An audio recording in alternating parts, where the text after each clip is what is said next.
ഈ skin glowing pack ഉണ്ടല്ലോ, skin glowing pack എപ്പോഴും നിങ്ങൾ രാത്രി സമയങ്ങളിൽ അപ്ലൈ ചെയ്യണം. പിഗ്മെന്റേഷൻ ഉള്ളവരാണെങ്കിൽ രാത്രി ഒരു ഈവനിങ് ടൈമിൽ, പകൽ നമ്മൾ ഒരുപാട് വെയിൽ കൊള്ളുന്ന സമയം അല്ലാണ്ട് ഈവനിങ് സമയങ്ങളിൽ ഇതുപോലെ അപ്ലൈ ചെയ്ത് കൊടുക്കുക. ചെറിയൊരു പുകച്ചിലുണ്ടാവും, കാരണം ഇതിനകത്ത് ജാതിക്ക നമ്മുടെ കറുകപ്പട്ട ഉള്ളത് കൊണ്ട് തന്നെ ചെറിയ രീതിയിലുള്ള ഒരു പുകച്ചിലുണ്ടാവും. അതൊരു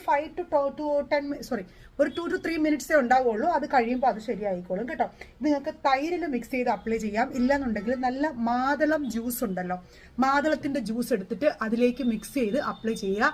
ഫുള്ളായിട്ടും സ്കിന്ന് ഫുള്ളായിട്ട് അപ്ലൈ ചെയ്ത് കൊടുക്കുക. അപ്ലൈ ചെയ്ത് കൊടുത്തിട്ട് നല്ലപോലെ ഒന്ന് വലിഞ്ഞു തുടങ്ങുന്ന സമയമാകുമ്പോൾ നിങ്ങൾ ഇത് കഴുകിക്കളയണം കേട്ടോ. അതിനുശേഷം നിങ്ങൾ ഒരു റെറ്റിനോൾ ക്രീം, ഏതെങ്കിലും നല്ല പിഗ്മെന്റേഷൻ ഉള്ളവരാണെങ്കിൽ ഏതെങ്കിലും ഒരു റെറ്റിനോൾ ക്രീം 1% വാങ്ങിച്ചാൽ മതി. എന്നിട്ട് ഫേസ് ഫുള്ളായിട്ട് അപ്ലൈ ചെയ്തിട്ട് രാത്രി കിടന്നു കഴിഞ്ഞാൽ നല്ല പോലെ പിഗ്മെന്റേഷൻ കുറയും. പ്രോഡക്റ്റ് സ്കിൻ ഗ്ലോയിങ് പാക്ക് വേണ്ടവർ താഴെ വാട്സപ്പ് നമ്പറിൽ മെസ്സേജ് അയച്ചിരുന്നു.